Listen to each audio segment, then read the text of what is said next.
አሁን ቀጥታ መስመር ላይ የቀድሞው የእስራኤል አምባሳደር በኢትዮጵያ አቶ አለልኝ መስመር ላይ ይገኛሉ። ጤና ይስጥልኝ። ጤና ይስጥልኝ። እንደምን ዋላችሁ? ጤና ይስጥልኝ። እንግዲህ አምባሳደር አለልኝ አድማሱ አብሮኝ ፕሮግራሙን የሚመሩት የቀድሞ የክኔሴት አባላቶች ሽሎሞ ሞላም ይገኛሉ። ጤና ይስጥልኝ። ሰላም ተባባሉ። ጤና ይስጥልኝ አቶ ሽሎሞ ሞላ። ተናስተን አምባሳደር አንተ መስም ከስተአባል ነበር በነገራችን ነው።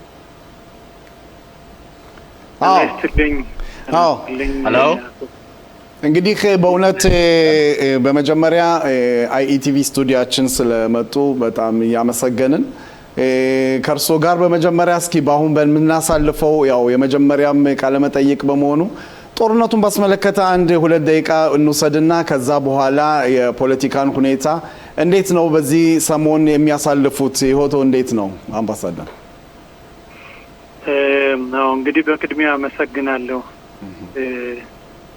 ለሁላችሁም እንዲሁም ለተከበረው ውድ ጓደኛዬም ወንድሜም ለአቶ ፋሲልም በዚሁ አጋጣሚ ሰላምታዬን ማቅረብ ፈልጋለሁ እና በእርግጥ ትንሽ ከዚህ ከአይቲቪ ትንሽ ራቅ ብዬ ቆይቻለሁ።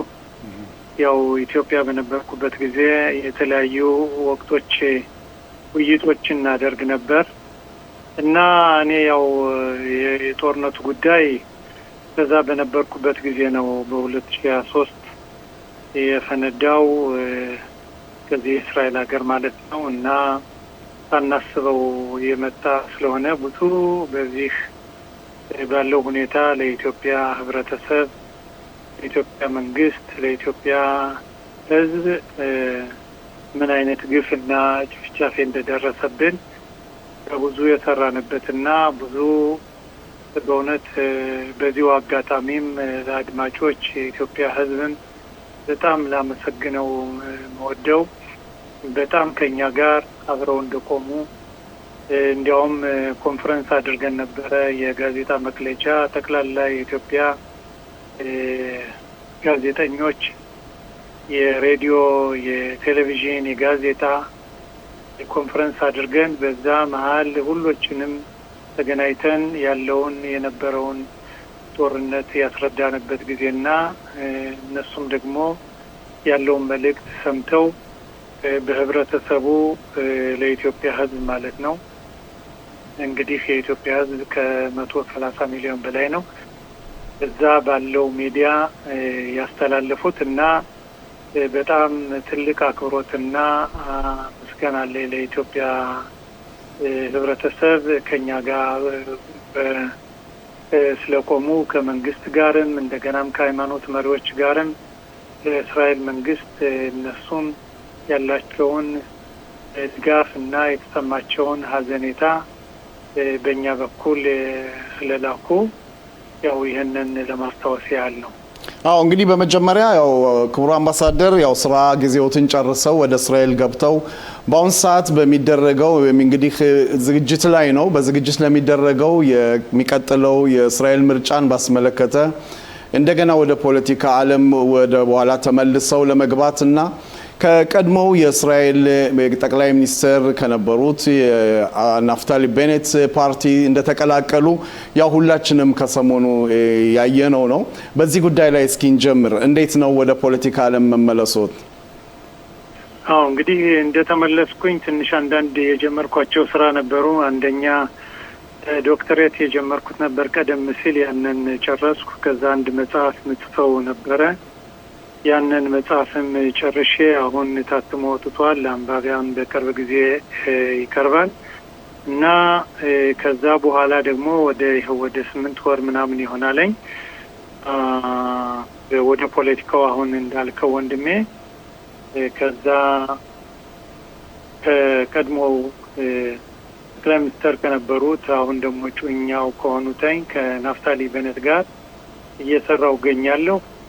ይህም ደግሞ ያው ሁላችንም እንደምናውቀው ምናልባት ሁሉም ላያውቅ ይችላል፣ ግን በክነሴት አባል የመጀመሪያ የነበርኩት በሊኩድን ነኝ የነበርኩኝ እና ሊኩድን ትቼ ወጥቼ ምክንያቱም ሊኩድን ከይኸው ወደ 15 ዓመት ይሆናል የነበረውን መልኩን ይዘቱን ሁሉን ስለቀየረ በተለይ በህብረተሰባችን እንዲሁም በሀገራችን ላይ ብዙ ይዘቱን ስለለወጠ ሊኩድ ጋር መግባቱን ትቼ ያው እኔም አሁን ባለሁበትኝ ከናፍታሊ ቤኔት ጋር እየሰራው ይገኛለሁ እላለሁ። አዎ ሌላው አዲስ የምስራች እንግዲህ ዶክተር አለልኝ አድማሱ ብለን መጥራት ይቻላል አይደል? አዎ እሺ ስላስተካክሉን እናመሰግናለን። ምንም ችግር የለም። አይ እኔ ምልህ ያው ያለው ሁኔታ ነው የገለጽኩ እንጂ አዎ ለክብርም የሚሆን ነው። እሺ አቶ ሽሎሞ ጥያቄ ካሉት አቶ ሽሎሞ ከኛ ጋር ኖት? ተናስተናለልኝ ከናተ ጋር ነው። አዎ የክነሴት አባል የነበርከው አቶ ሽሎሞ እንደምን ዋልክ? እግዚአብሔር ይመስገን አመሰግናለሁ። ያው እኛ ጓደኞች ነን ትውቅማለን።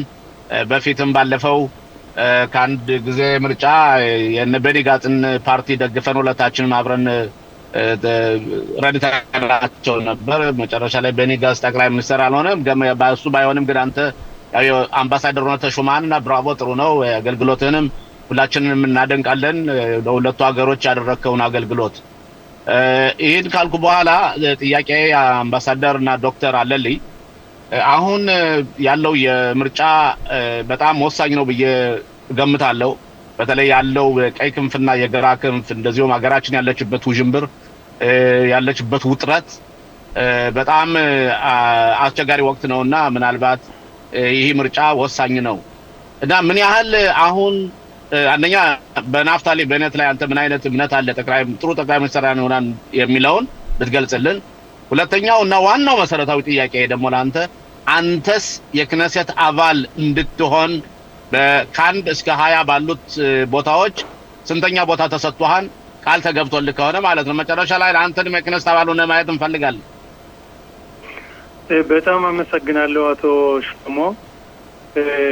እንዳልከው አንተ አብረን በብዙ መንገዶች የተገናኘንበት መንገድ አለ። እንዳልከው የሊኩድን የለቀኩትኝ ከ10 ዓመት በላይ ነው የለቀኩትኝ። ምክንያቱም ታስታውስ እንደሆነ የወንድሞቻችን የልጆቻችን ብዙ ግፍና በደል በፖሊስ በደረሰባቸው ጊዜ ይህም የደረሰው በሊኩድ ዘመን ስለሆነ አንተም እኔም በአንድ ሁነን እኔም ሊኩድን ለቅቄ አንተም በነበረህ ቦታ አንድ ላይ ሆነን የነበረውን ለውጥ ደግፈን አብረን ሄደናለኝ። አብረን ሰርተናል። ጥሩ ውጤት ነው ያገኘነው እና ይሄ አንዱ ምክንያት የለቀኩበት ነው። ከዛ አሁን እንዳልከው ህብረተሰባችን ዛሬ ያለበት በጣም አደገኛ ነው። ምክንያቱም የእስራኤልን ታሪክ ሁላችንም እንደምናውቀው የእርስ በርስ የመጠላላት ሲናት ሂናም በሚባለው የአንደኛው ቤተ መቅደስ ሊፈርስበት የቻለው የእርስ በርስ ውጊያ በመሆኑ ናቡከደነጾር የመጀመሪያውን ቤተ መቅደስ ያፈረሰው ነው። በሁለተኛው ደግሞ ቤተ መቅደስ የፈረሰው እኛም ወደ ስደት የወጣ ነው። ሮማንያዎቹ ሁለተኛውን ቤተ መቅደስ ባፈረሱበት ጊዜ ነው። ይሄ የእርስ በርስ ጥላቻ ነው እና በአሁኑ ወቅት እኛ እያየን ያለ ነው። ሁሉም የእስራኤል ሕዝብ የሚያየው ምንድነው? አሁን ያነሳው ነው አቶ ሽሎሞ፣ ቀኝ ክንፍና ግራ ክንፍ ምንድነው? ሁላችንም እኮ አይሁዳውያን ነን።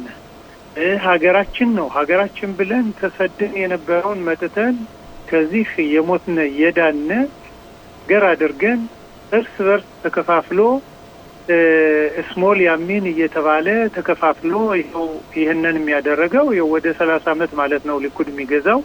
ይሄንን የሚያደርገው እነሱ ናቸው የከፋፈሉ። ግማሹ ህብረተሰብ የኛ ህብረተሰብ የሆነ ወታደርነት ማየት፣ ግማሹ የሚሄድ የሚሞት እናቱ የወታደሮች እናት የሚያለቅሱ፣ የሌሎቹ ደግሞ የማያለቅሱ፣ እንደገና ደግሞ የማይሰሩ ገንዘብ የሚቀበሉ ምን አይነት ሀገር ነው? አሁን እኮ ያለነው እኮ ሁለት ሀገር ነው ተፈጥሮ ያለው። ይሄን የፈጠረው ሊኩድ ነው።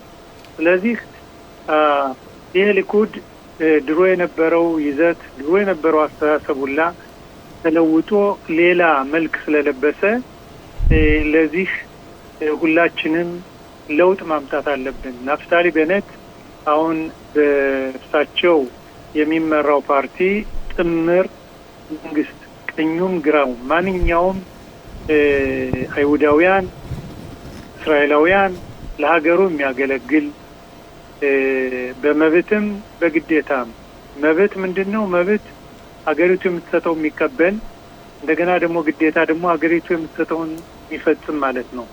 ይህን ካደረግ ምንም አይነት ችግር የለም።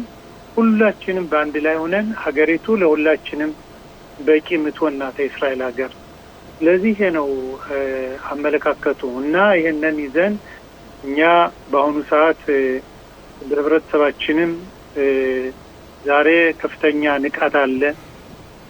የኛ ህብረተሰብ እንደምታውቀው አቶ ሽሎሞ እንዲሁም ወንድሜ ስምክን አላወቅኩም ተስፋዬ ይባላሉ። ይቀጥሉ። ኦኬ አቶ ተስፋዬ ይቅርታ። እና እንደምናውቀው ህብረተሰባችን ለውጥ ይፈልጋል። ህብረተሰባችን እየገባው ነው። ስለዚህ እኛ ለውጥ ያስፈልገናል። ህብረተሰባችን ሀገራችን እስራኤል ሀገር እንድትጠበቅ ሀገራችን ዛሬ ሀገራችን በጣም ከፍተኛ አደጋ ላይ ናት። የውስጥ የእርስ በርስ የመከፋፈል ስላለ እና አንድ ሆነን አብረን የምንሄድበትና ሀገራችን የምንኖርባት ነው እንጂ የምንሰደድባት ሀገር እንዳንሆን ሁላችንም ጠንከር መስራት አለብን። ለዚህ ነገ ለምሳሌ እኛ አንዱ ከምናደርገው ስራ ነገ በርሾን ለጽዮን ትልቅ ከፍተኛ የቤተ እስራኤሎች ስብሰባ እናደርጋለን። ይህ የምናደርገው ዋናው ዓላማ አንደኛ በሀገራችን ዙሪያ ውይይት እናደርጋለን፣ እንመካከራለን። እንደገና ችን ብዙ ችግሮች ስላሉ ህብረተሰባችን ዙሪያ እንመካከራለን፣ እንነጋገራለን። ስለዚህ ህብረተሰቡን አሁን ጥሪ እያደረግን ነው። በዚሁ አጋጣሚ ለሁሉም አድማጭ ለሚሰሙት አውቶቡስ አለነ በናታንያ፣ በፔትራ፣ በኢየሩሳሌም፣ በቤርሸባ፣ በቴል አቪቭ እንደገና ሾለ ሲሆን አውቶቡስሎነ ትልቅ ስብሰባ እናደርጋለን። ይህም ቅድም እንዳልኳችሁ ባልነው በሀገራችን እና በህብረተሰባችን የምንመካከርበት የምንነጋገርበት ምርጫውም ደግሞ እንግዲህ 3 ወር ግፋቤላ 4 ወር ነው የቀረው። በሴፕቴምበር አጋማሽ ወይም ደግሞ በኦክቶበር ይሆናል እየተባለ ነው እና በዚህ ላይ አትኩረን እየሰራ ነው። ሀገራችን ለውጥ ትፈልጋለች። ሀገራችን ያለውን ስራ ማስተካከል ትፈልጋለች። ሁሉም እስራኤላውያን ስለ ሀገሩ የሚቆረቁረው ሀገራችን ሁላችንም መብቱን መቀበል አለብን። ግዴታችንም አብረን በጋራ መወጣት አለብን ብዬ አስባለሁ። እንግዲህ አንዳንድ ጥናት ምርመራዎች እንደሚያሳዩት ከሆነ የጥምሩ መንግስት ያው የናፍታሊ ቤኔት እና የያኢር ለፒድ ሁለት ፓርቲዎች በአሁን ሰዓት ፉክክሩ ከአሁን ሰዓት ባለው የሊኩድ ፓርቲ ጋር ሆኖ እየታየ ነው እና ይሄንን እንዴት ያዩታል? አዎ እና እንግዲህ ምንድነው ድሩ ያበር አንበሳ ይሰር እንደሚባለው እንደገናም ደግሞ ይሄ ያለው ጥምር የሚያመለክተው አቅጣጫ የሚያመለክተው ሁላችንም እኛ እስራኤሎች ነን። እስራኤል ስለሆነ ሁላችንም በጋራ መብትም እንደገናም ደግሞ የደስታም አብረን ማድረግ አለብን ነው የሚለው እና በዚህ ያኢር ለፒድ ዛሬ በአሁኑ ወቅት 4 መቀመጫ በክነሴት አላቸው። እሳቸው ናቸው ኦፖዚሲዮን የሚመሩ ትልቅ ቦታ ያላቸው ናቸው። ትልቅ መሪ ናቸው። ከናፍታሊ ቤኔት ጋር መሆኑ ይሄ ደግሞ ጥምር አንድ እየፈጠረ ነው። አሁንም ለወደፊትም ደግሞ ጥምሮች ይመጣሉ። ለአቶ ሽሎሞ ለጠየቀው ጥያቄ አንተ እንዴት ነው ስንተኛ ቁጥር ሰጥተዋል የሚለው እኔ እስካሁን ድረስ ያው ሁላችንም እንደምናውቀው ፓርቲዎች ገና ቦታ አልመደቡም። ቦታ መመደብ ሲጀምር እንደገናም የምርጫው ቀኑ ትክክለኛ ቀኑ ሲቆረጥ ያኔ ነው ፓርቲዎች ሰዎችን መመደብ የሚችሉት፣ ያኔ ነው ማወቅ የምችለው እና ያው እኔም አቶ ሽሎሞ ብዙ በህብረተሰባችን ያገለገለ የክነሴት አባል ብዙ ልምድ ያለው ሰው ነው። እሱም ስለሚያውቅ አብረንም በጋራም በክነሴትም በነበርንበት ጊዜም አብረን ሰርተናለኝ። ብዙ ህጎችን ለእኛ ለህብረተሰባችን የሚጠቅሙ በነበረበት ጊዜ 3 ህጎችን ደንግገናል። እንደገናም ብዙ የመንግስት ውሳኔዎችን አብረን በጋራ ለህብረተሰባችን እሱ በተለያየ ፓርቲ እኔ በሊኩድ ነበርኩ፣ እሱ በቀዲማ ነበረ። ቢሆንም ግን መጨረሻ ላይ እኔና እሱ ይሄ የህብረተሰባችን የሚነካ የህብረተሰባችን የሚወክል ከሆነ በጋራ እንሰራለን በማለት የእጅ ባንድ አያይዘን ብዙ ስራዎችን ሰርተናል። በዚህም አጋጣሚ የቀድሞውን ክነሴት አባል አቶ ሽሎሞ ሞላን ማመስገን እወዳለሁ። እኔም ደግሞ እገባለሁ የሚል ትልቅ ሀሳብ አለ። ከገባሁኝ ለህብረተሰባችን ብዙ ከእናንተ ጋር አብረን በብዙ ስራዎችን እንሰራለን። ከአቶ ፋሲል ጋርም እንደዚሁ በመቀናጀት ብዙ ስራዎችን ሰርተናል። እናንተ የምታገለግሉት ለህብረተሰቡ የሚያስፈልገውን መልእክቱን ወቅታዊ የሚያስፈልጉትን የምታደርሱ እንደገና ለመንግስት የምታደርሱ ስለሆነ ለእናንተም ለአቶ ፋሲልም ከፍተኛ ትልቅ ክብር አለኝ። እንግዲህ በሰዓት እጥረት ምክንያት ነው እንግዲህ ለወደፊት ደግሞ ሰፋ አድርገን በእውነት ምርጫውን ባስመለከተ ትኩረት እናደርጋለን። የቀድሞው የእስራኤል አምባሳደር በኢትዮጵያ እንግዲህ ዶክተር አለልኝ አድማሱ በእውነት ስለነበረን ቆይታ በጣም እናመሰግናለን። በባልደረቦቼ ስም እንግዲህ ይቅናዎት ነው የምንለው። እኔም አመሰግናለሁ። ያው ለመጨረሻ ምለው ምንድነው ነገ በ6:30 ሰላማዊ ሞፈት በ6:30 ትልቅ ስብሰባ አለን። የምትሰሙ ሁሉ በተለያዩ ቦታዎች ቅድም እንደተጠቀሱት አሉ። በእነዚህ አውቶቡሶች መምጣት ትችላላችሁ። በዚያው አካባቢም አውቶቡስ ባልተመደበም መጥታችሁ አብረን በጋራ ለሀገራችንም እንደገናም ለህብረተሰባችን እንመካከራለን። ናፍታሊ በኔትም እሳቸውም ይኖራሉ። የመንግስት ባለስልጣኖች ትልቆች ባለስልጣን ይኖራሉ። በዛ ውይይት እናደርጋለን። በጣም አመሰግናለሁ። የተከበራችሁ እናመሰግናለን። ITV ቴሌቪዥን አባላት በሙሉ እናመሰግናለን ዶክተር።